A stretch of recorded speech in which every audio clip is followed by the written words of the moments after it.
Saudara, terlilit utang jumbo sampai 305 miliar dolar Amerika Serikat atau lebih dari 4.000 triliun rupiah. Perusahaan raksasa properti Tiongkok Evergrande Group sebut akan melakukan pembayaran kupon obligasi domestik Kamis.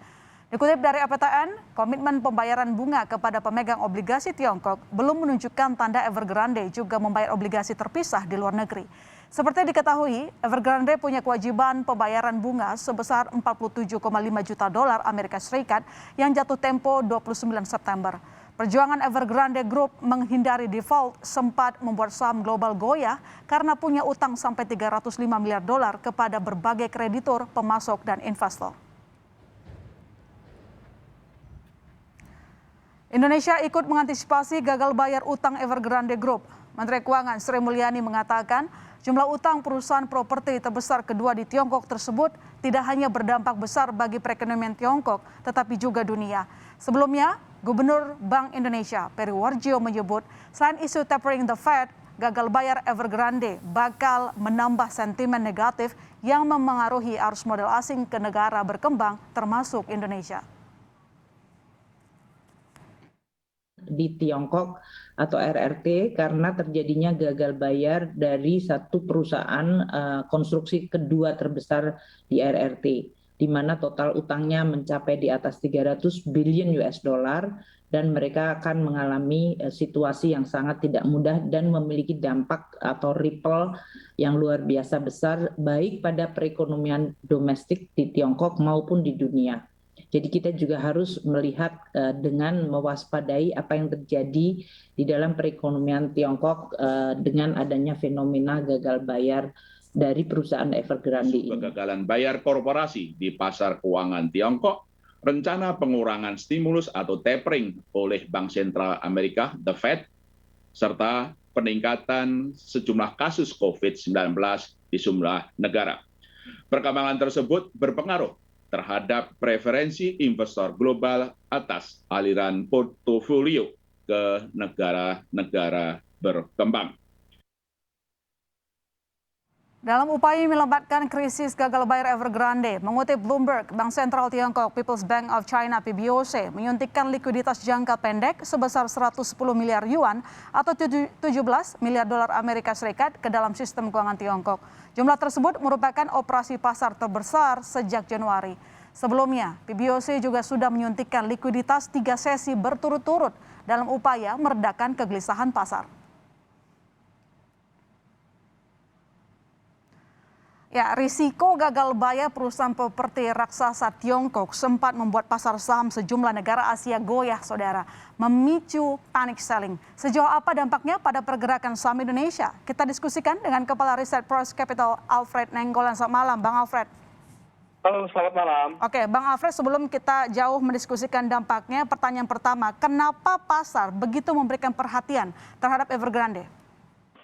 Ya, pasar khususnya domestik ya, memang banyak terpengaruh melihat pergerakan pasar saham global. Dan kalau kita lihat pasar secara keseluruhan memang cukup sensitif karena tadi bicara masalah besaran kewajiban kan bisa dibilang sangat besar ya, mencapai kurang lebih 300 miliar. Bahkan 80%-nya merupakan current liabilities atau yang memang harus dipenuhi dalam jangka pendek. Apalagi tadi bahwa sudah mulai keluar wacana membandingkan dengan case kejadian Lehman Brothers. Ini yang membuat memang pasar juga kembali lagi mengingat kejadian Lehman Brothers di mana dampaknya begitu cukup kuat terhadap pasar saham global. Jadi ini reaksi ini info-info ini yang membuat tadi reaksi pasar relatif cukup berlebih atau bisa dikatakan panik yang membuat tadi aksi jual tidak hanya terjadi di pasar saham, bahkan aset-aset safe haven ya seperti emas, obligasi US itu banyak diburu oleh pasar. Bahkan obligasi-obligasi yang seperti misalnya milik Indonesia, emerging market, mengalami aksi jual. Dan ini menunjukkan bagaimana proses reaksi pasar tadi terhadap respon kejadian Evergrande tadi. Oke, artinya sebenarnya sangat jauh berbeda dengan Lehman Brothers yang sempat guncang pasar keuangan global ya waktu itu ya? Sangat jauh. Kalau dibandingkan memang sangat jauh sekali, tapi kembali lagi ini kan reaksi ya, reaksi yang memang respon Dan kalau kita lihat memang responnya ya karena memang angka yang cukup besar, sehingga pasar net exposure-nya tentu akan bisa besar kalau misalnya tidak tertangani dengan baik. Oke, nah ini kalau kita lihat kan PBOC kembali lakukan operasi pasar ke sistem keuangan di Tiongkok ya Bang. Nah ini apakah cukup meredakan kekhawatiran market? Ya, kalau meredakan kita melihat sudah terbukti dengan melihat pergerakan pasar keuangan global sampai saat ini ya. Kita lihat bahkan saham Evergrande juga sedikit mengalami rebound yang menunjukkan adanya optimisme. Yang kedua kalau kita lihat juga sejumlah tingkat yield juga sudah mulai kembali berlawanan dengan kondisi ketika case kejadian ini menunjukkan bahwa memang adanya proses pemulihan yang mengindikasikan bahwa memang kebijakan tersebut mampu meredam tadi kepanikan pasar karena memang ketakutan pertama adalah bicara masalah likuiditas. Ya. Meski jumlah dana yang digelontorkan sebenarnya sangat jauh ya dari total utang Evergrande. Ya, kalau kita lihat total utang 300 miliar itu tadi bahwa memang ada juga utang-utang yang sifatnya afiliasi ya. Jadi memang tidak total menjadi utang yang harus mereka selesaikan. Kalau kita lihat dari sisi pinjamannya kurang lebih hanya sekitar 20%. Kebanyakan adalah utang dagang seperti utang kepada pemasok atau supplier dan sebagainya. Oke, apalagi kalau kita lihat sekarang itu saham Evergrande sudah mulai rebound, dia 0,40 poin ya naik hari ini. Namun pertanyaan berikutnya adalah itu kan PBOC yang bergerak. Tetapi apakah ketika misalnya sampai sekarang kita belum tahu apakah nanti pemerintah melakukan bailout atau tidak.